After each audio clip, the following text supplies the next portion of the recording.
Рахмат. Биринчиден ушу элибизге ден соолук каалаймын.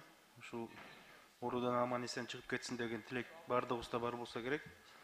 Анан Элдил Жолдубаевич, сиз азыр маалыматыңызды айтып кеттиңиз да, ошону кандай түшүнсө болот? Эми оорусаңар ооругула, өз тагдырыңар өзүңөрдүн колуңарда дегенде кылдыңыздар да.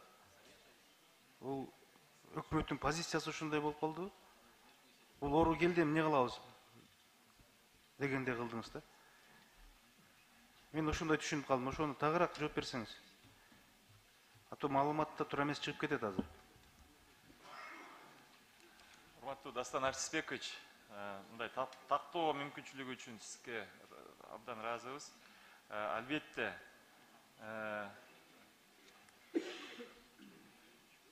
чынын айтсам, Дастан Артисбекович, биз вакцинация деп 3 айдан бери катуу күрөштүк. Өтө көп мындай бир аракет кылдык. Биз келгиче чейин дагы албетте өткөн өкмөттөр дагы ошол боюнча да күрөшүп келишти. Башка эч кандай чара жок бул илдетке каршычы. Жуккан кишиге жугат экен. Биз мурда эле билгенбиз, бул бир дагы врач гарантировать эте албайт. Бир да дүйнө жүзүндө, бир дагы ал жерде мындай дары жок. Коронавирусту бирөө дарылап берем деген адам азыр алдамчы.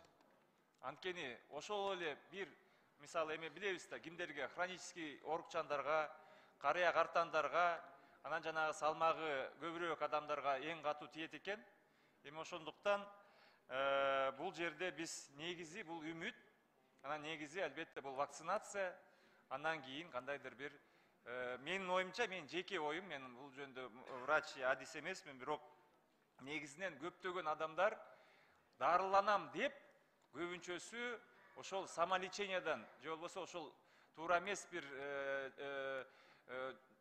өтө катуу, өтө күчтүү жана кымбат дарылардан кетип калып атканы бул факт. Биз бул боюнча дагы өзүнчө изилдөө жүргүзүп, адистер менен, илимпоздор менен дагы биз буларды дайындайбыз.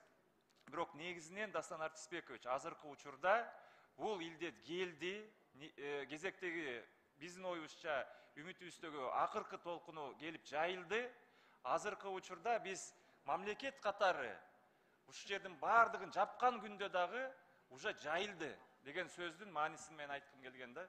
Ошондуктан азыркы учурда мамлекет тарабынан даярдык гана, медициналык даярдык бар, бирок ар кандай жанагы жаап, токтотуп, мектептерди токтоткондагы мына дүйнөлүк саламаттык сактоо уюмунун дагы рекомендациясы болуп атат.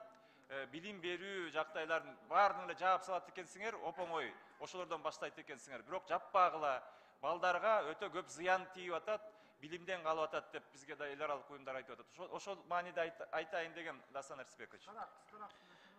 Туура, Элдил Жолдубаевич, эми экономика баардыгыбызга керек, бирок адамдын өмүрү, мамлекет бул элдин байлыгы да. Ден соолук демек. Күнөөс бир адамда ушул дүйнөдөн кайтып кетсе, жоопкерчиликтин баардыгы бийликте, өкмөттө. Негизги максат ошол.